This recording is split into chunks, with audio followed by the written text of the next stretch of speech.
I'm an engineer by training, and I'm a candidate for Masters in Environmental Sciences and Engineering as well. So I would love to appreciate everyone for their time and for taking effort to attend this conference, so we can have a very good debate and discussion. I want to appreciate in a special way the team from POW, the team from Ministry of Energy, the different stakeholders that have come, Office of the Prime Minister and all the other government parastatals, Gulu University students, especially those ones who are doing oil and gas and have shown interest in the oil and gas sector.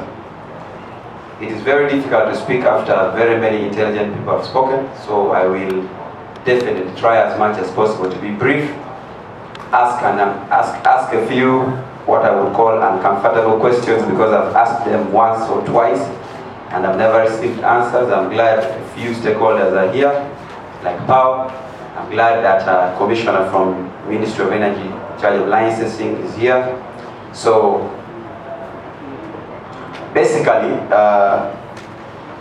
our thinking as conveners, as the ACHOLI Mineral Resource Think Tank, we're a team of young people trying to generate synergies and have discussions pertaining what we think should be revolving around the mineral wealth, because we think this influx, we think this land crisis is not all over just about what is on the surface of the land. We think certain people in government, certain people who have access to information, have had access to information about what lies underneath the soil, and have gone around to buy land off from unsuspecting locals. I am very, very happy that the Commissioner from Ministry of Energy has done a very good job to display at least most of the mineral resources that we have. However, he had not mentioned some. I'm not, as the moderator had said, going to divert much from him. Rather, I would say I'm going to divert from him, but I would just mention a few, because I'm using the same data he has. This is from Ministry of Energy and Minerals. Fortunately, I would have loved to project, just like he has said, I have access to that cadastral data as well, where you tap on an area and you're able to see how much land in terms of mineral exploration licenses that you've given to the different companies. Is it okay, maybe you present and illustrate it once? You've given me only 7 minutes and I want to try as much as possible not to bore these people. Some of them also have contributions to make, not only to listen. So, our aspect is, the people of ACHOLI must be made aware that they have mineral resources and they're in abundance. And the fact that it has been shared globally and widely spread, we think it's a PR campaign intended by a few people, I believe, to purposely position ACHOLI as a very poor entity, something I intellectually disagree with. I think we have just been made to know that we are poor. We are not poor as such. It is the fact that, let me borrow from the statements of Honorable Fungaru. He said, there's something they call the I war, the war on information. When you lack information, you don't know what happens. And I'm very, very happy again, because somebody from the ministry coming to share information, I believe it is the first time you've shared such information in Gulu. I don't know whether you've ever done it. And we would think that the ministry has a PR budget, public relations budget, they have a communications desk. We don't see them in Gulu, we don't see them anywhere in northern Uganda to talk to our people, educate the people, let them know what lies underneath, because that is the government's responsibility. We pay taxes and I think we deserve a better, apart from the Ministry of Energy, not people just living in suspense. So we try to itemize some of the mineral resources district by district to see how best you can pick some content. When we started this investigation, we at first picked interest in the oil and gas sector. Then we realized it is not just oil and gas. We learned that oil and gas is just one item out of the vast mineral wealth that's within ACHOLI sub-region. So we came up with what we call issue 1, and issue 1 is talking kit group. In kit group, I'll just be brief and pick highlights. This document I'll share it widely with everyone. In kit group, there is what they've called the Rom Cross Graphite project, which is under exploration. And the quantity is about 3 billion tons. And the world market value of that Rom Cross Graphite project is US $480 million. That's about 1.7 trillion Uganda shillings. Now that's very huge money. That's very big investment that is being made into this part of the country that none of us has been made aware of. The different stakeholders have been quiet on it. Glencore Resources is a UK-based company. I attended the Mineral Wealth Conference in Kampala. I saw their country director speaking. But to your dismay, you will not hear them engaging our local authorities. You will not hear them engaging the traditional leadership, because I believe in the law, all those different sectors of our society must be engaged. It is surprising that these informations have been hidden, especially in regards to what lies with this Orom Cross Graphite project. Of course, the details into how sensitive it is. I'm glad that the Commissioner talked about the issue of the energy transition. The graphite project is as big as you see it. Perhaps we should actually, as ACHOLI, start thinking graphite, because graphite is the next big thing. It is something that we will reap actually faster than the oil exploration. That one I can assure you. Because the company says next year they will be able to start the processes of setting base in Orom. But to surprise, all of you are very much aware that I'm trying to link it to the crisis, because this is the theme of our conference. All of you are very much aware that Orom is in Kitgum, and it is a very hotbed for what they've termed the Karamojong crisis. Not so? The first son himself went there, saying he's going to handle the issue of the Kenjong raids. Up to now, you see people are even living in IDP camps. People sleep in schools in Orom. People don't easily stay home because of fear of the Karamojongs. There is a drawing pattern towards the vast mineral wealth with chaos or conflict or insecurity that has come up. That it is not something I am suggesting, but it is something that is glaring in the public. So I want you guys to interest yourself to know about the graphite project in Orom, because the graphite demand in the world is growing and growing.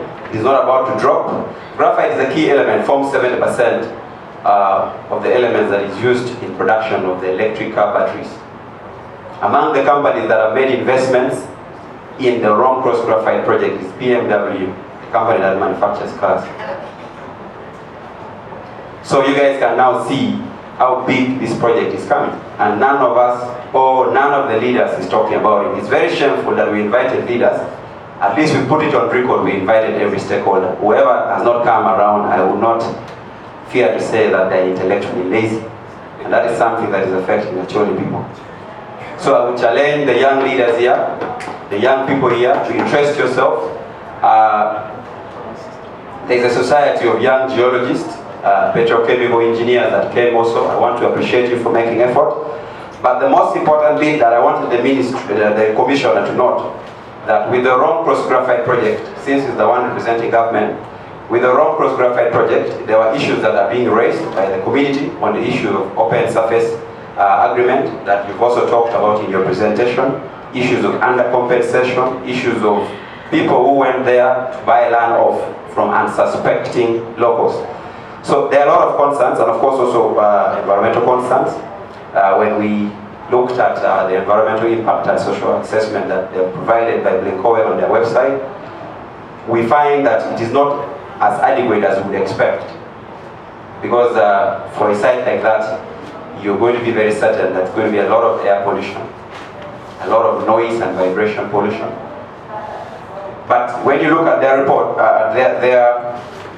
their environmental impact assessment is not comprehensive enough, at least to our best knowledge. We invited Glencore Resources because we felt they were a key stakeholder in this. Unfortunately, they did not reply to us, neither did they show up at the venue. In the document, we also attached the interest that Glencore has shown. We managed to access the acquisition of the Orom Cross Graphite project, the contract that Glencore Resources signed to buy off the company that had started the exploration, so that our people can know how big this project is. And also we attach their contacts so you can independently look for them and engage them, because you must be empowered and bold with your information. please help me with the light here. First turn on the lights. When we go to issue 3, we're talking Pade district. From your map, Mr. Commissioner, from your map, it says Pade has these minerals. Pade has gold, it says Pade has nickel. That is from your map. It says Pade has, let me see, columbide and tantalite, columbide and tantalite. Now these are some minerals, all precious metals. It was a feature discussion in the Mineral Wealth Conference that was held at Serena, and the companies that were there, especially I saw Renzori exploration company that was talking very much about this new kind of minerals that are taking shape with a high global demand. But the question has been about the opaqueness in the information that comes out both from government and these companies. First of all, Ministry does a mistake by giving these licenses and do not send the information to the people. Because you cannot tell me you've given the information on the internet. For an educated person like me, I can access the information like I have done, but the local person does not access. But you have a PR budget, you have a communications budget, you have a corporate social responsibility budget to sensitize the public, to let them know. Because the syndicate that we've read in the Global Watch report that is detailing investigations into the Ministry of Minerals and Energy, it clearly shows the syndicate how these companies come to acquire licenses, and I'm very glad that it is you in charge of licenses, Commissioner. The companies come with syndicates. You are very much aware of these investigative reports that have come. I am certainly aware. Perhaps you've not chosen to speak. I have raised it. It's uncomfortable, but I would love to hear your take on that. How these companies acquire licenses, how they don't declare them to the public, how they don't come to consult, how you just simply see someone in your land, like for the case that we saw in Lamour. Issue 5, we came and discussed about Omoro district. Omoro district, our interest in this discussion, in our investigation, other prospects, others we call them prospects because even when somebody says there's a prospect of gold somewhere, or we've accessed data from this site, we've accessed data from this, maybe special data from maybe a world geological site, I don't think it is wrong for us to discuss and share with the ministry, so the ministry can interest itself, number one, because we must not fear to discuss them. So these are things that need to be taken into your consideration. Perhaps a team of geologists can take interest in it, because at least these are things that are being discussed. That there are large gold deposits in Moro, in Moro especially, that there are minerals like gold and mercury in Moro. So this should also be of interest to you. Issue 7 was a Moro, and in a Moro, if you look at, if you had the presentation from our brother from the Petroleum Authority, he was talking about the oil bells and the wells and the different exploration companies that are doing their works. But something will surprise you. This is another pattern. All of you know what has been happening in Amoro. A lot of dubious land schemes, a lot of interest that has been shaping the pattern for land towards that direction. And then, very important information was raised that I want to interest you as somebody from power, because you're the regulators in the industry. A team from Ministry of Energy came in Gulu last weekend on Saturday and had a talk show. 2 people. One person in charge of communications and another, I don't remember his direction, his profession. But these were the information that were relayed on air. That was Mega FM last Saturday on Tayat. They clearly said that there is intense exploration of oil in areas of Amor. And maybe to give you a perspective, I am currently doing most of my works and consultancy services in South Sudan oil field, especially Rukwana Unity State. If you look at data that we have, I believe this is at governmental level. There might be arguments And this is not just coming for fun. This has been overdue. That's why we wanted to generate this debate. We've not gone to the streets, we've not gone to raise placards. We're trying to raise an intellectual debate. And this must be discussed, the question of oil in ACHOLI.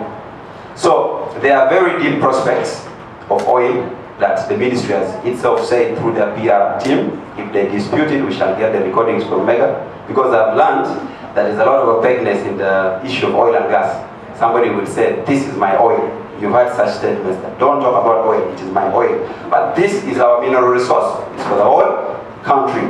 So there must be transparency in the oil debate. The issue why you will hear certain reactions from the public, but certainly you will hear issues, and most of these issues are being raised because of the opaqueness and the non-transparency that has been there in the oil and gas sector.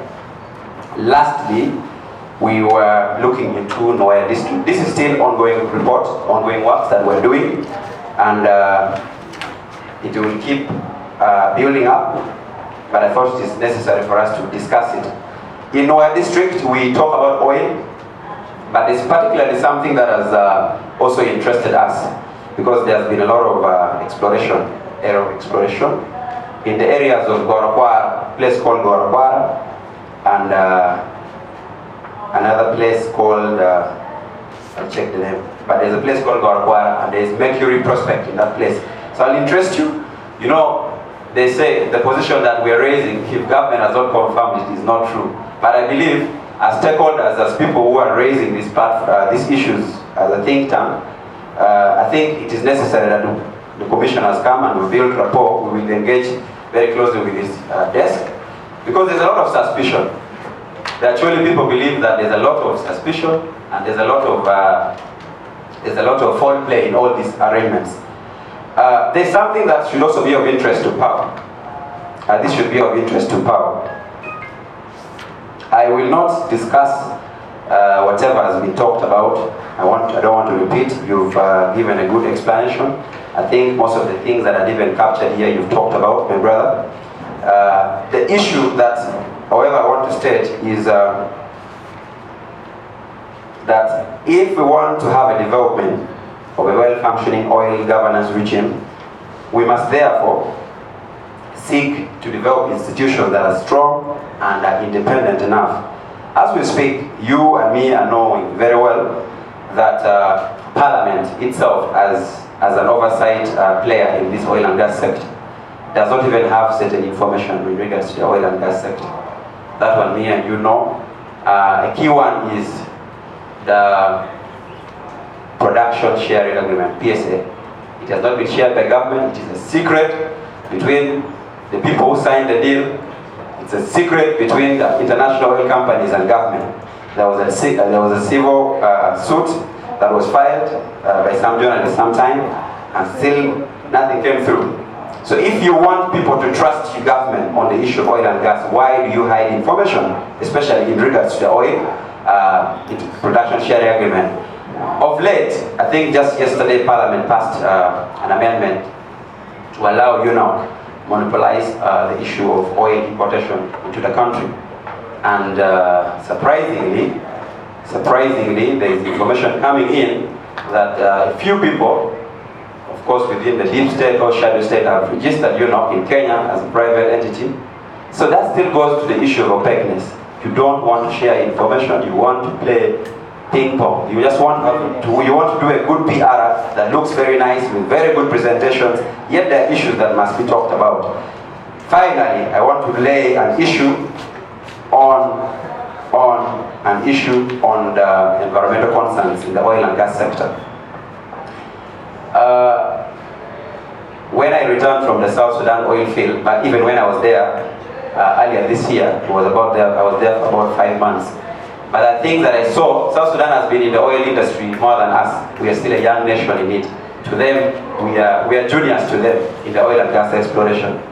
So there's a lot to learn from them in regards to environmental concern. I will give an example of Unity State in Blue Corner, where there is a lot of poor waste disposal. We went there to do environmental audit, but the investigation